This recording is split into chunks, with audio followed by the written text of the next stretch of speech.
Assalamualaikum warahmatullahi wabarakatuh. Halo Sobat IPA, perkenalkan kami dari kelompok 1 pada mata kuliah Kapita Selekta IPA SMP akan membahas soal-soal di jenjang SMP tentang kimia, zat aditif, zat adiktif, dan psikotropika. Dengan tim kelompok Alwi Afriansyah, Adinda Nur Aini, Silvi Mai Fitri Dewi, dan Putri Nur Bintang. Soal nomor 1 tentang zat aditif. Pemanis buatan mempunyai rasa manis hampir sama atau bahkan lebih manis dibandingkan dengan gula. Pemanis buatan dibuat dengan tujuan sebagai pengganti gula alami. Pemanis buatan yang tidak mengandung kalori dianjurkan untuk dikonsumsi para penderita penyakit tertentu yang ingin menikmati rasa manis secara aman. Penyakit tersebut diantara lain adalah A. Kanker, B. Tekanan darah tinggi, C. Diabetes mellitus, D. Diabetes insipidus. Jawabannya C. Diabetes mellitus. Diabetes mellitus adalah penyakit yang disebabkan oleh gangguan metabolisme gula dalam tubuh, di mana tubuh tidak dapat mengatur kadar gula darah dengan baik. Soal nomor 2. Penggunaan pengawet alami maupun buatan sangat lumrah digunakan oleh produsen makanan guna membuat produk yang dihasilkan bertahan dalam jangka waktu yang lama. Namun, terdapat pengawet yang penggunaannya telah dilarang. Beberapa pengawet berikut ini telah dilarang penggunaannya kecuali A. Asam salisilat, B. Formalin, C. Asam sorbat, D. boraks. Jawabannya C. Asam sorbat. Pengawet adalah zat yang biasanya digunakan untuk mencegah pertumbuhan bakteri pembusuk. Zat pengawet hendaknya tidak bersifat toksik, tidak mempengaruhi warna, tekstur, dan rasa makanan. Asam sorbat maupun kalium sorbat banyak dipakai sebagai pengawet makanan manusia dengan konsentrasi rendah karena asupan dalam konsentrasi tinggi bersifat karsinogenik. Soal nomor 3. Perhatikan pernyataan di bawah ini.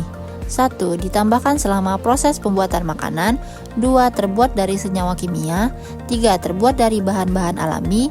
4. Melalui proses fotosintesis. 5. Berfungsi antara lain menambah cita rasa dan mempercantik penampilan makanan. 6. Meningkatkan nilai gizi. Pernyataan yang tepat berhubungan dengan zat aditif alami adalah A. 245, B. 356, C. 135, D. 123. Jawabannya B. 356. Zat aditif alami adalah suatu zat atau bahan yang diperoleh dari alam, memperbaiki penampilan, cita rasa, tekstur, aroma, dan meningkatkan nilai gizi, seperti protein dan mineral. Salah satu contoh dari zat aditif alami yang ada di sekitar kita adalah daun suji dan daun pandan yang dipakai sebagai pewarna hijau pada makanan. Soal nomor 4. Siska gemar sekali membuat kue-kue pelangi, dan siang itu Siska membuat kue di dapurnya. Akan tetapi, Siska kehabisan pewarna kemasan yang biasa dibelinya dari pasar. Langkah apakah yang paling benar dilakukan Siska di bawah ini? A. Membeli pewarna kemasan ke pasar yang dibeli Siska. B. Menggunakan gula merah sebagai pengganti warna lain tanpa mengurangi takaran gula pasir yang sudah ada. C. Membuat pewarna alami dari daun pandan, buah naga, dan wortel karena lebih sehat. D. Menggunakan idanterin blue karena warnanya lebih terang dan menarik. Jawaban yang paling tepat itu adalah C. Membuat pewarna alami dari daun pandan, buah naga, dan wortel karena lebih sehat. Membuat pewarna alami adalah langkah yang tepat dilakukan oleh Siska. Mengapa demikian? Karena lebih sehat dan tidak menyebabkan efek samping apabila dikonsumsi secara terus-menerus. Selain itu, pewarna alami tidak hanya memberikan warna, tetapi juga dapat menambah cita rasa unik pada kue. Selanjutnya, soal nomor 5 tentang zat adiktif. Seorang remaja sering merasa bosan dan ingin mencoba hal baru. Bagaimana cara mencegah remaja tersebut agar tidak terjerumus ke dalam penyalahgunaan zat adiktif? A. Membiarkannya mencoba sekali saja. B. Menyalahkan teman-temannya. C. Mengajaknya melakukan kegiatan positif lainnya. D. Memarahi dan menghukumnya. Jawabannya yaitu C. Mengajaknya melakukan kegiatan positif lainnya. Ketika seorang remaja merasa bosan dan ingin mencoba hal baru, ini adalah momen yang krusial untuk mengarahkan energi mereka ke hal-hal yang lebih positif. Berikut alasan mengapa opsi C adalah jawaban yang paling tepat. Yang pertama, mengalihkan perhatian.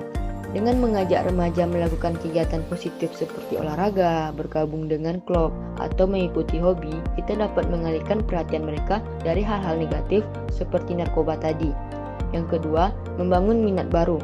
Kegiatan positif dapat membantu remaja menemukan minat dan bakat baru, sehingga mereka merasa lebih terpenuhi dan memiliki tujuan hidupnya. Yang ketiga, membentuk jaringan sosial positif. Melakukan kegiatan positif, remaja dapat bertemu dengan orang-orang yang memiliki minat yang sama dan membangun hubungan sosial yang lebih sehat. Soal nomor 6, Andi dan Budi adalah kembar identik yang diadopsi oleh dua keluarga yang berbeda sejak bayi. Andi dibesarkan dalam keluarga yang harmonis dan memiliki banyak dukungan sosial, sedangkan Budi dibesarkan dalam lingkungan yang kurang harmonis dan sering mengalami kekerasan. Ketika dewasa, Andi hidup sehat dan produktif, sementara Budi mulai terlibat dalam penyalahgunaan narkoba. Pertanyaannya, apa saja faktor-faktor yang dapat mempengaruhi Budi menjadi pengguna zat adiktif? A. Faktor genetik saja. B. Faktor lingkungan saja. C. Kombinasi faktor genetik dan lingkungan. D. Tidak ada faktor yang mempengaruhi. Jawaban yang paling benar yaitu adalah C. Kombinasi faktor genetik dan lingkungan. Penjelasannya, kecanduan zat adiktif adalah masalah kompleks yang tidak bisa dijelaskan oleh satu faktor saja. Ada banyak faktor yang saling berinteraksi dan mempengaruhi seseorang menjadi pengguna zat adiktif. Adapun faktor-faktor lain yang dapat mempengaruhi, yang pertama itu ada faktor psikologis, yang kedua faktor sosial, faktor yang ketiga yaitu faktor biologis. Soal nomor 7. Andi adalah seorang remaja yang sering mengkonsumsi minuman beralkohol. Awalnya, ia merasa lebih percaya diri dan berani setelah minum minuman beralkohol tersebut. Namun, lama-kelamaan Andi sering mengalami sakit kepala, mual, dan sulit berkonsentrasi belajar. Ia juga sering bertengkar dengan teman-temannya dikarenakan mudah terbawa emosi.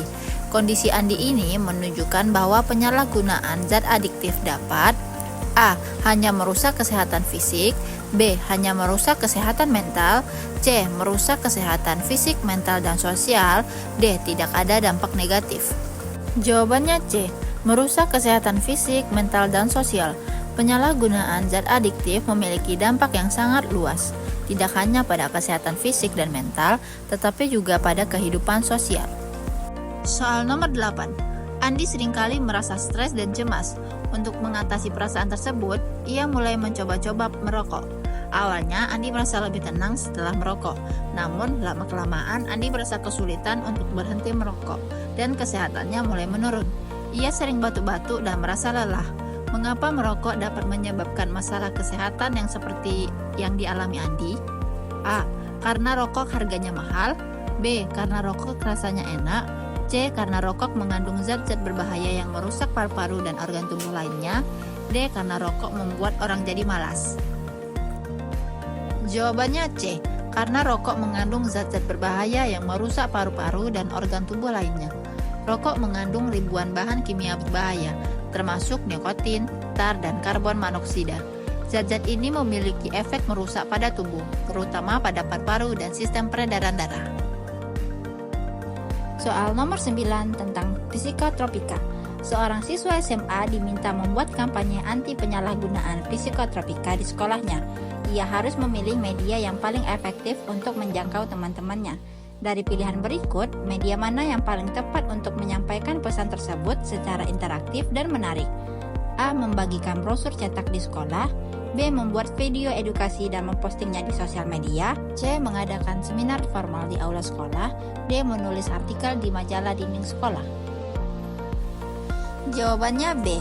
Membuat video edukasi dan mempostingnya di media sosial.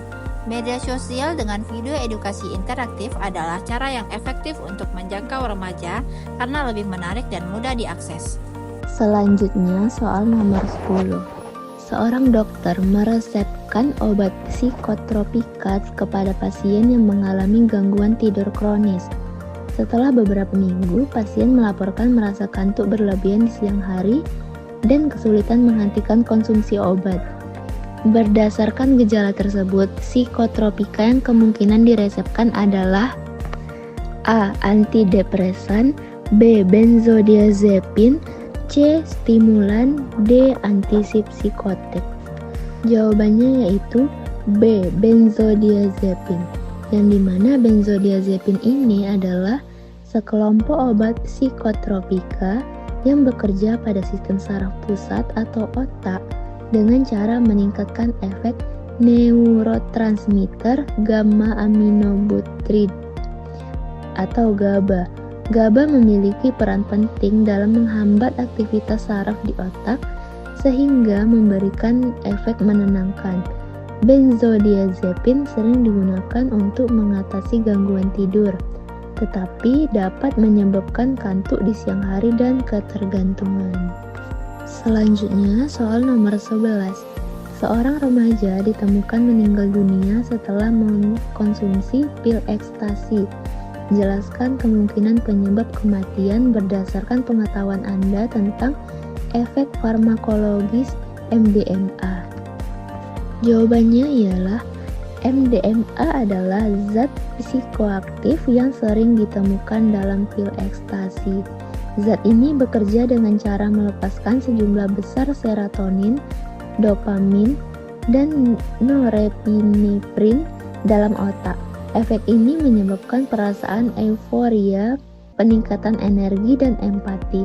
Namun, efek samping yang serius juga dapat terjadi, terutama pada dosis tinggi atau ketika digunakan dalam kondisi yang tidak aman. Selanjutnya, soal nomor 12.